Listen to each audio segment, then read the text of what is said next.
Obito उचूहा आ चुका था और अब वो खुद इस जिनचुरिकी का सच जानने के लिए बैटलफील्ड पर आ गया था। ओबितो, तो यही वो जगह है जहाँ चाक्रा लीक हुआ था। मुझे सच में उम्मीद नहीं थी कि नाइन टेल्स का जिनचुरिकी इतने गहरे राज छुपाए बैठा होगा। ओबिटो उचिहा अपनी चमकती हुई शारिंगन के साथ बैटलफील्ड पर खड़ा था। नारुतो बिल्कुल साइलेंट था। उसने धीरे से अपने निंजा पाउच से एक कुनाई निकाली और पूरी स्पीड से ओबिटो की तरफ थ्रो कर दी। लेकिन वो कुनाई ओबिटो को हिट करने के बजाय उसके साइड से होकर निकल गई।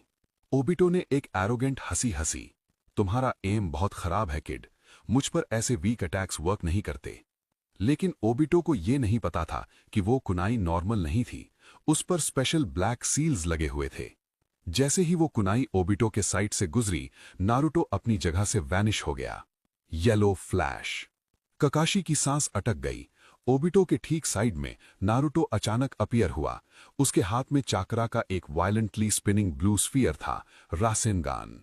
नारुतो ने वो रासेनगान सीधा ओबिटो के शोल्डर पर स्लैम कर दिया। ओबिटो ने तुरंत अपनी कमुई एक्टिवेट कर दी। नारुतो का वो डिस्ट्रक्टिव रासेनगान ओबिटो के शरीर के आर पार फेस थ्रू हो गया।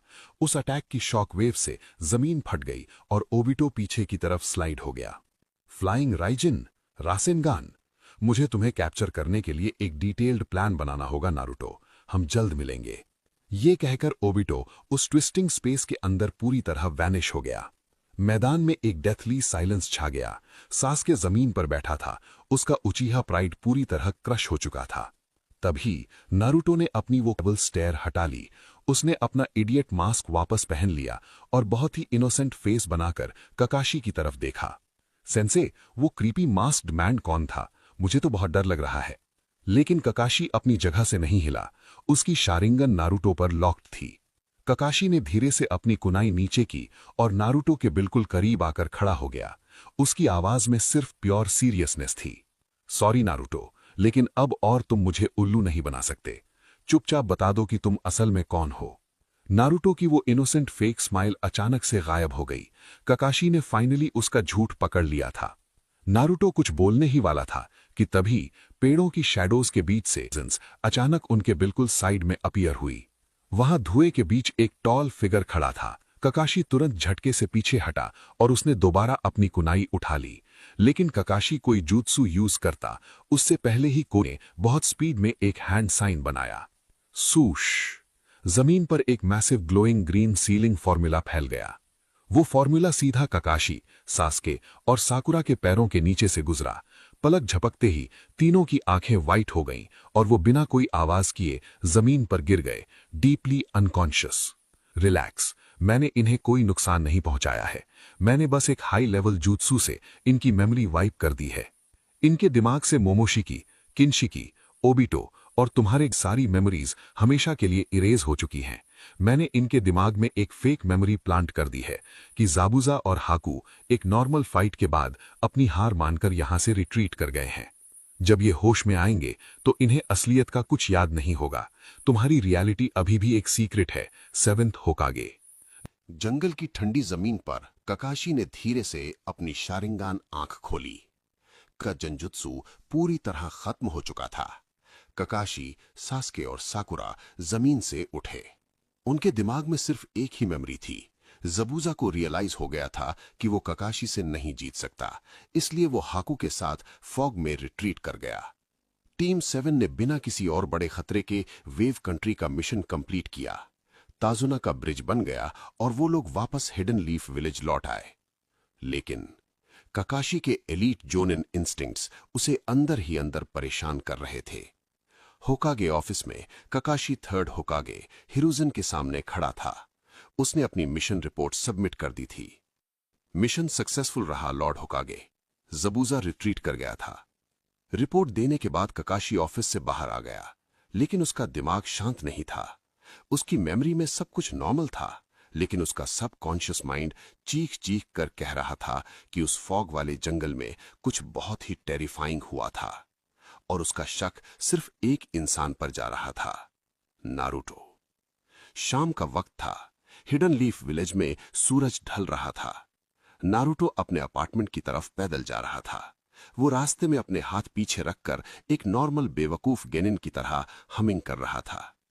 लेकिन सेवेंथ होकागे के सेंसेस बहुत शार्प थे।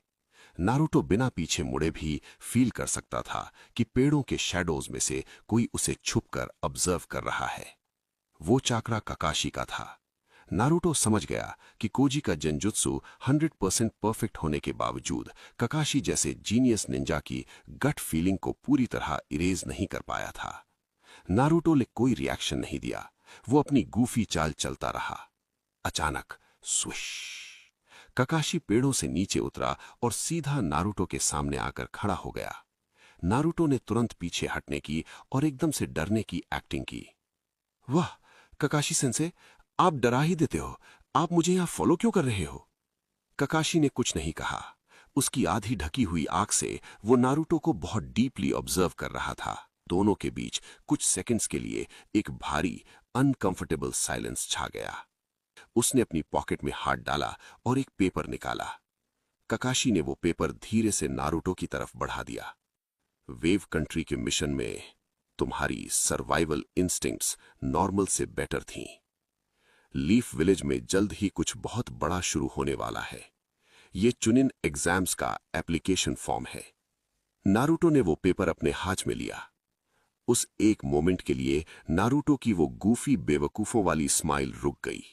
उसकी नीली आंखों में एक शार्प चमक आई। वो जानता था कि चुनिन एग्जाम्स में गारा, ओरोचिमारू और दूसरे डेंजरस एनिमीज आने वाले हैं। और सबसे चूनिन एग्जाम्स का फर्स्ट फेज रूम 301 में शुरू हो चुका था, द रिटन टेस्ट। सामने खड़ा था ब्रूटल एग्जामिनर इबिकी मोरिनो। इस टेस्ट का असली गोल क्वेश्चन सॉल्व करना नहीं था, बल्कि बिना पकड़े चीटिंग करना था। पूरा रूम पैनिक कर रहा था। सासुके ने अपना शारिंगन एक्टिवेट कर लिया था और हर कोई डेस्परेशन में आंसर्स ढूंढ रहा था। नारुतो ने अपने सामने रखे टेस्ट पेपर को देखा। एक 12 साल के जेनिन के लिए यह पेपर इम्पॉसिबल था, लेकिन 7th होकागे के लिए यह बिल्कुल बच्चों का खेल, चाइल्ड्स प्ले था। नारुतो को क्रिप्टोग्राफी, फिजिक्स और निंजा टैक्टिक्स के हर क्वेश्चन का परफेक्ट आंसर रटा हुआ था। लेकिन नारुतो ने पेंसिल नीचे रख दी। नारुतो अपने मन में कामली सोचते हुए, अगर मैंने परफेक्ट स्कोर ला दिया तो ककाशी सेंसे का शक यकीन में बदल जाएगा, मेरा सीक्रेट बाहर आ जाएगा। अपना इडियट मास्क बचाने के लिए नारुतो ने डिसाइड किया कि वो पूरा पेपर कंप्लीटली ब्लैंक, खाली छोड़ देगा। दुनिया को बेवकूफ बनाने के लिए उसने जानबूझकर अपने बाल नोचना और पसीना पोंछने की फ्लॉलेस एक्टिंग शुरू कर दी। जब इबिकी ने खौफनाक 10th क्वेश्चन अनाउंस किया तो नारुतो ने जोर से अपना हाथ डेस्क पर स्लैम कर दिया और अपनी लाउड कॉन्फिडेंट एक्टिंग से पूरे रूम का डर खत्म कर दिया। इबिकी ने मुस्कुराकर सबको पास कर दिया। एग्जाम हॉल के बाहर निकलते वक्त सासुके ने नारुतो का ब्लैंक पेपर देख लिया। सासुके डिस्गस्ट के साथ स्मर्क करते हुए, सिर्फ अपनी डमलक के सहारे पास हो गया लूजर, अगले राउंड में तेरी किस्मत काम नहीं आएगी। नारुतो ने बस अपना सिर खुजाया और एक गूफी लाफ दी। लेकिन ये मजाक अब यहीं खत्म होने वाला था। Second phase, the forest of death, training ground 44। विशाल लोहे के गेट्स खुले और टीम 7 ने फॉरेस्ट ऑफ डेथ के गहरे अंधेरे में कदम रखा। अंदर का एटमॉस्फेयर बहुत ही हैवी और सफोकेटिंग था। कुछ दूर चलने के बाद सासुके अचानक रुक गया। उसकी आंखें अलर्ट थीं। सासुके, लिसन, अगर हम अलग हो गए तो हमें एक दूसरे को पहचानने के लिए एक पासवर्ड चाहिए। पासवर्ड है ninja rule 45। A shinobi must always hide his presence and strike when the enemy shows weakness. Sakura, got it Sasuke kun, मुझे याद हो गया। नारुतो ने तुरंत अपना बेवकूफों वाला नाटक शुरू कर दिया। नारुतो सिर खुजाते हुए, जोर से चिल्लाते हुए, व्हाट? इतना लंबा पासवर्ड कौन याद रखेगा सासुके? कोई छोटा सा पासवर्ड रख लो ना। तभी माहौल अचानक से बदल गया। हवा का चलना एकदम रुक गया और फिर बूम, एक मैसिव अननेचुरल हवा का झोंका टीम 7 से टकराया। वो ब्लास्ट इतना पावरफुल था कि उसने बड़े बड़े पेड़ों को उखाड़ दिया। धूल और मिट्टी ने चारों तरफ अंधेरा कर दिया। जब धूल थोड़ी क्लियर हुई तो सासुके और साकुरा ने देखा कि नारुतो वहां से पूरी तरह गायब हो चुका था। वो उस ब्लास्ट में उड़कर जंगल में कहीं दूर जा गिरा था। जंगल की दूसरे हिस्से में नारुतो एक पेड़ से टकराकर नीचे गिरा। इससे पहले कि वो खड़ा होता, एक जायंट स्नेक ने पेड़ों के पीछे से उस पर अटैक कर दिया। नारुतो चाहता तो उस जायंट स्नेक को एक ही पंच में मार सकता था, लेकिन नारुतो के कागे लेवल सेंसेस ने कुछ बहुत ही डार्क सेंस कर लिया था। नारुतो अपने मन में, अगर मैं अभी बाहर निकला तो मुझे अपनी पावर दिखानी पड़ेगी। ये ऑरा ओरोचिमारू, अगर मैं अभी बाहर निकला तो मुझे अपनी पावर दिखानी पड़ेगी। जानबूझकर नारुतो उस जायंट स्नेक के मुंह में चला गया और उसे खुद को निगलने दिया। सांप के पेट के अंदर से वो आसानी से अपनी चाक्रा प्रेजेंस छुपाकर बैटलफील्ड को ऑब्जर्व कर सकता था। दूसरी तरफ सासुके और साकुरा अकेले खड़े थे। अचानक पेड़ों के बीच से एक बहुत ही कोल्ड, डार्क और स्लिदरिंग किलर इंटेंट बाहर आया। सासुके का शरीर एक झटके में फ्रीज हो गया। साकुरा के हाथ कांपने लगे और उसकी आंखों से आंसू गिरने लगे। उस टेरिफाइंग ऑरा ने उनके दिमाग में गेंजुत्सु डाल दिया था, द विजन ऑफ डेथ। सासुके को अपने ही दिमाग में अपना और साकुरा का ब्रूटली कटा हुआ शरीर दिखाई दे रहा था। वो मौत का डर इतना असली था कि सासुके अपनी उंगली तक मूव नहीं कर पा रहा था। धुंध के बीच से एक अजीब सी ग्रास निंजा की शक्ल में एक औरत बाहर आई। उसकी आंखें बिल्कुल किसी जहरीले सांप जैसी पीली थीं। शिकार शुरू हो चुका था और सासुके जिंदगी में पहली बार मौत के डर से कांप रहा था। सासुके ने एक डेस्परेट फैसला लिया। दर्द से चीखते हुए उसने अपनी ही कुनाई पूरी ताकत से अपने थाई में घोंप दी। स्प्लैश! ब्लाइंडिंग फिजिकल पेन ने तुरंत उस साइकोलॉजिकल पैरालिसिस को तोड़ दिया। सासुके ने रोती हुई साकुरा को पकड़ा और अपनी जान बचाने के लिए घने पेड़ों के बीच कूद गया। लेकिन असली नाइटमेयर तो बस शुरू हुआ था। एक मैसिव, खौफनाक जायंट स्नेक ने पेड़ों को तोड़ते हुए सासुके को कॉर्नर कर लिया। सासुके का पैर बुरी तरह ब्लीड कर रहा था। उसका चक्रा कांप रहा था। जैसे ही उस जायंट स्नेक ने सासुके को निगलने के लिए अपना विशाल मुंह खोला, सासुके घुटनों के बल गिर गया। उसकी आंखों में एब्सोल्यूट डिस्पेयर था। मौत बस 1 इंच दूर थी। तभी हवा में एक हल्की सी येलो चमक हुई। कोई आवाज नहीं, कोई जुत्सु का नाम नहीं, सिर्फ एक फ्लैश। सासुके ने पलक झपकाई। 1 माइक्रोसेकंड पहले वो उस विशाल सांप की जबड़े के बिल्कुल अंदर था और अगले ही सेकंड वो और साकुरा एक बहुत ऊंचे, सुरक्षित पेड़ की डाल पर बैठे थे। नीचे उस जायंट स्नेक ने पूरी ताकत से खाली जमीन पर अपने दांत गड़ा दिए। जहां सासुके था वहां अब सिर्फ धूल उड़ रही थी। सासुके का दिमाग पूरी तरह सुन्न पड़ गया था। सासुके बुरी तरह हाँफते हुए अपने मन में, व्हाट? क्या हुआ? मैं अभी नीचे था, मैं इस पेड़ पर कैसे आ गया?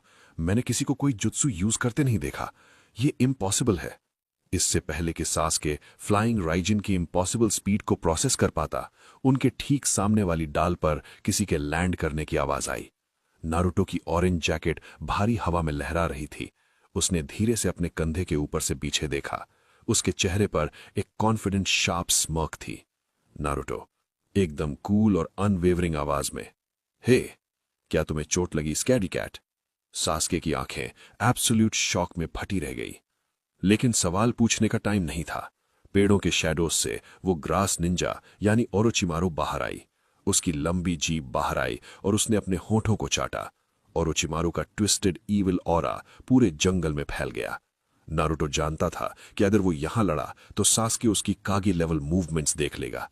उसे ओरोचिमारू को सासुके की नजरों से दूर ले जाना था। नारुतो जोर से चिल्लाते हुए, एक्टिंग करते हुए, सासुके, मैं इस क्रीप का ध्यान भटकाता हूं, तुम साकुरा को लेकर निकलो। बिना सासुके के जवाब का इंतजार किए नारुतो पूरी स्पीड से जंगल के गहरे और घने हिस्से की तरफ डैश कर गया। ओरोचिमारू की ईविल आंखें चमक उठीं और वो भी नारुतो के पीछे एक सांप की तरह फिसलते हुए निकल गया। जंगल के गहरे अंधेरे में, जहां सासुके उन्हें नहीं देख सकता था, असली खेल शुरू हुआ। ओरोचिमारू ने मैसिव स्नेक समन किए और नारुतो पर लीथल अटैक्स की बारिश कर दी। लेकिन नारुतो ने कोई फ्लैशी जुत्सु यूज नहीं किया। उसने सिर्फ अपनी pure God level battle IQ और फिजिकल स्पीड से हर अटैक को एफर्टलेसली डॉज कर लिया। ओरोचिमारू बहुत इंप्रेस था। उसे लगा कि ये 9 टेल्स का रॉ पोटेंशियल है। ओरोचिमारू विकेडली हंसते हुए, तुम्हारा चक्र बहुत इंटरेस्टिंग है क्यूबी जिंचुरी की, लेकिन मुझे इस फॉक्स को शांत रखना होगा। ओरोचिमारू ने तेजी से अपनी उंगलियों पर 5 pronged सील बनाई और आगे बढ़कर अपना हाथ सीधा नारुतो के पेट यानी स्टमक पर मार दिया। टाइमलाइन को थोड़ा स्टेबल रखने के लिए नारुतो ने जानबूझकर वो अटैक हिट होने दिया। उसने दर्द से तड़पने और चीखने की एकदम परफेक्ट ऑस्कर विनिंग एक्टिंग की और जमीन पर बुरी तरह क्रैश हो गया, जैसे वो पूरी तरह बेहोश हो गया हो। जिंचुरिकी को आसानी से हारा हुआ मानकर ओरोचिमारू हंसा और वापस सास्के की लोकेशन की तरफ निकल गया। कुछ ही देर बाद पूरे जंगल में सास्के की दर्दनाक चीख गूंज उठी। ओरोचिमारू ने सास्के की गर्दन पर कर्स मार्क लगा दिया था। सास्के दर्द से चीखा और बेहोश होकर ब्रांच पर गिर गया। ओरोचिमारू अपने मुंह से खून पोंछते हुए रोती हुई साकुरा को ईविलली देखते हुए, ये अब मेरा है, पावर के लिए उचीहा मेरे पास खुद आएगा। ओरोचिमारू पीछे